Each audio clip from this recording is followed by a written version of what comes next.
Welcome back, everybody. Welcome to the review for Red One. This is a new film. It's come out November 7th. This is starring Dwayne The Rock Johnson, Chris Evans, J.K. Simmons, Lucy Liu. And this is a new Christmas film that's coming out this holiday. And I'm going to give you my review of this right now. Welcome back to Jedi Mike 7 Movie News YouTube channel. I'm Jedi Mike 7, Michael Sowell, here to give you my thoughts on this film. Now, the premise of the film is when the villain kidnaps Santa Claus from the North Pole, and ELF stand for acronym extremely large and formidable. Operative joins forces with the world's most accomplished tracker to find him and save Christmas. Now, with this, as you can see, this is a highly budget film. Definitely, I think it was costing around $200 million. Actually, no, excuse me, $250 million. And also with this being a Christmas film, with a lot of expectations about, hey, is it going to deliver with these high caliber actors such as Chris Evans, J.K. Simmons, Dwayne Johnson, Lucy Liu. And I can tell you that if you're expecting a out of this world experience or anything like that, or something new, no, this is basically as generic as you can get, honestly. Now, with this being almost as a kidnapping film and trying to save Santa Claus, because he's been kidnapped by a villain in this film. The big strong suit, aside from anything in terms of the budget, in terms of the action, really is the chemistry, really between Dwayne Johnson and Chris Evans. Dwayne Johnson plays basically Santa Claus's bodyguard in this film, and I was actually pleasantly surprised in terms of what they were trying to do here, having Chris Evans being a world class tracker, but also a fourth grade naughty lister as well. Right. And as you see, this is more of the organization that's surrounding it with these mythological creatures of Santa Claus and stuff. And you see with Lucy Liu character, she's basically like the Nick Fury of the mystical world of this universe. Like if there was a shield for that was tracking down where Santa Claus and where's uh, the Headless Horseman and where's the Easter Bunny and all that stuff. This organization that she's the head of basically is control of that. But yeah, I thought there were really cool concepts here. Really, again, J.K. Simmons definitely is a world class actor, but seeing him as Santa Claus honestly was the best part of this film. Again, I didn't know how, like, what would a J.K. Simmons Santa Claus look like, and I can tell you that it was actually one of the most interesting parts of the film. Again, I think he gives this sense of charisma. He's not the fat stereotypical Santa Claus. He is Jack. He does, but you can tell with the job that he does, this is a more tactical Santa Claus and everything. Now with Dwayne Johnson being the bodyguard, he plays Callum Drift. Again, he plays an elf, but it stands for another acronym, which is the was it the extremely large and formidable, and which that basically explains the Rock, Dwayne Johnson, extremely large and formidable. But yeah, I thought he did a really good job with in this film. I thought again, he still plays the same strong man character that he plays in most of the other films, including like Jumanji and maybe like Central Intelligence, stuff like that.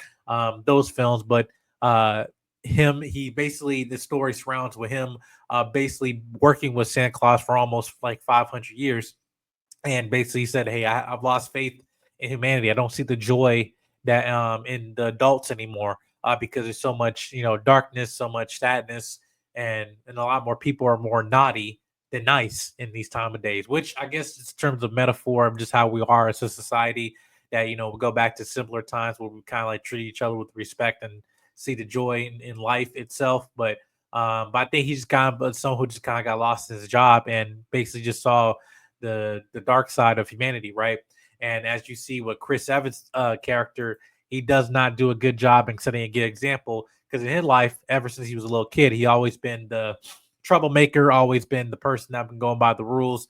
But also when it comes to Santa Claus, he didn't believe him, and he can tell that he still continue on that disbelief when when he became an adult in his own life, right?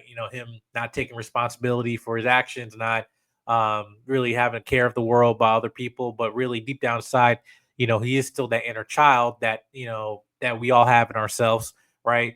And Santa Claus sees that, but however, Dwayne Johnson's character doesn't see that, and now we're put on this adventure when Santa Claus is abducted by a villain, which I won't say because it won't be non-spoiler. And I think that's one of the most interesting things about this film is the fact that the concept of this world of not just like Christmas, Santa Claus, but other mythological creatures and other different holidays is where they really have a unique opportunity to expand the lore of this world if they want to. But again, I mean that is what it is though. But now with Chris Evans, I felt again as I mentioned previously before was the chemistry he has with Dwayne Johnson was the best part, and as he's in a position where as a fourth grade naughty lister, he also has opportunity to save Christmas, but also save also issues in his own life that people are depending on him.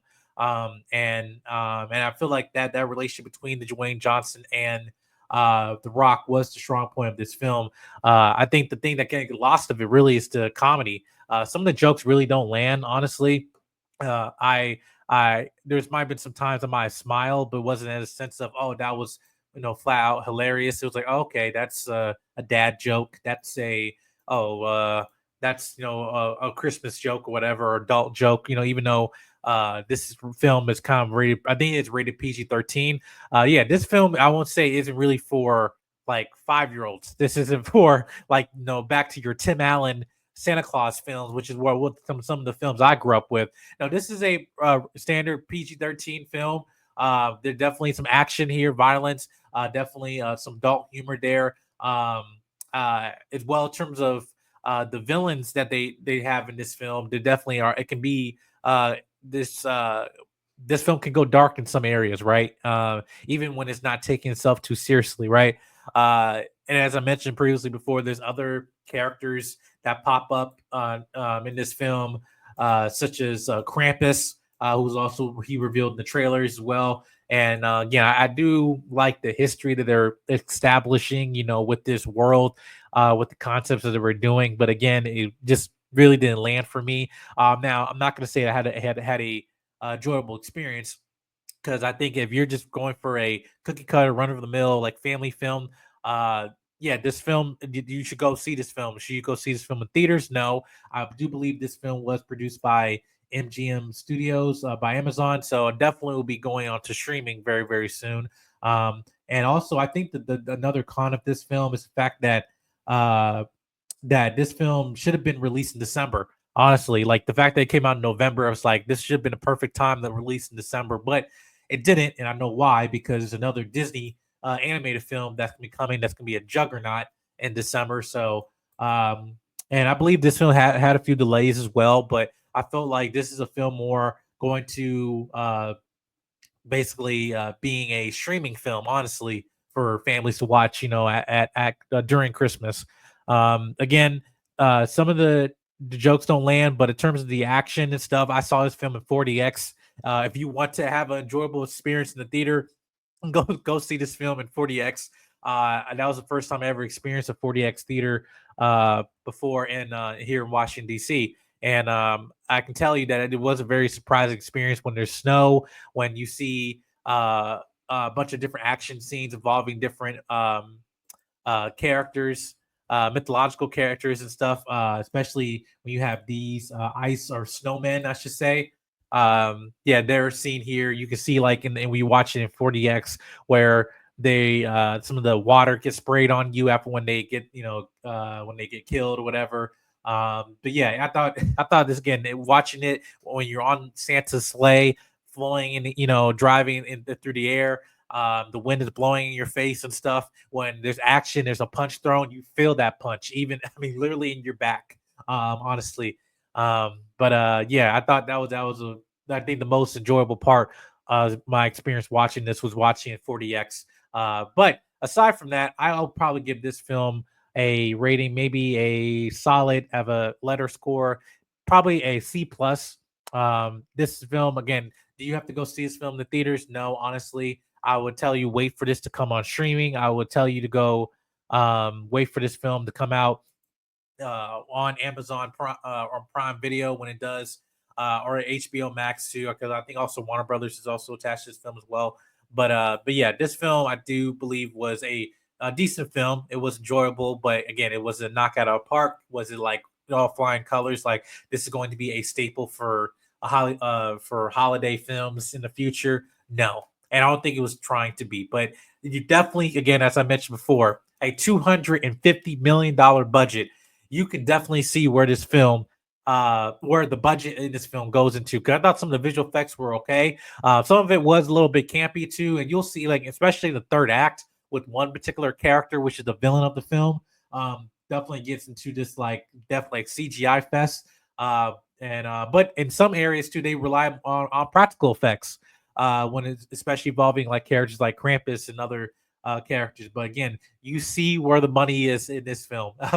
Definitely high budget film, and I think they were trying to expect it to be more like a box office hit. But I could honestly tell you, this can be another film that you should wait for streaming.